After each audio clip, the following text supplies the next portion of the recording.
বাংলাদেশ মফস্বল সাংবাদিক ফোরামের নির্দেশে সাংবাদিক সুরক্ষা আইন, সাংবাদিকদের তালিকা প্রণয়ন, সাংবাদিক নিয়োগ নীতিমালা প্রণয়ন সহ ১৪ দফা দাবিতে দেশব্যাপী কলম বিরতির ধারাবাহিকতায় গফরগাঁও উপজেলা শাখার উদ্যোগে কলম বিরতি পালিত হয়েছে। বিস্তারিত দেখুন দীন মোহাম্মদের প্রতিবেদনে।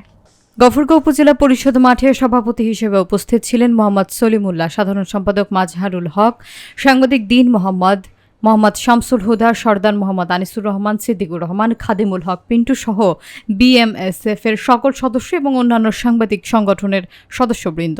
বক্তারা বলেন, নির্যাতন, হামলা, মামলার নামে দুর্নীতিবাজরা সাংবাদিকদের হয়রানি করেছে।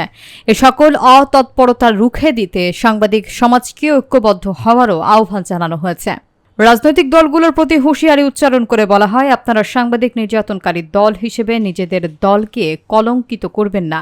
সাংবাদিকদের তথ্য দিয়ে সহযোগিতা করুন, তাদের বিপদে পাশে থাকুন। অবিলম্বে রাষ্ট্র কর্তৃক সাংবাদিক সুরক্ষা আইন, সাংবাদিকদের তালিকা প্রণয়ন এবং সাংবাদিক নিয়োগ নীতিমালা প্রণয়ন সহ ১৪ দফা দাবি মেনে নিতে আহ্বান করা হয়েছে। দাবিতে আমরা আজকে কলম বিরতি কর্মসূচি পালন করতেছি। আমরা চাই সমস্ত সাংবাদিক যাতে কেউ হয়রানির শিকার না হয়, কেউ যাতে কোনো জায়গায় হামলার শিকার না হয়, সাংবাদিকদের ন্যায্য অধিকার প্রতিষ্ঠা হয়। সাংবাদিকরাই একমাত্র সঠিক তথ্য তুলে ধরন করার জন্য যাতে দেশের দুর্নীতিগ্রস্ত এবং দুর্নীতি অনিয়মগুলি বন্ধ হয়, সেই বিষয়টি সাংবাদিকরা জীবন বাজি রেখে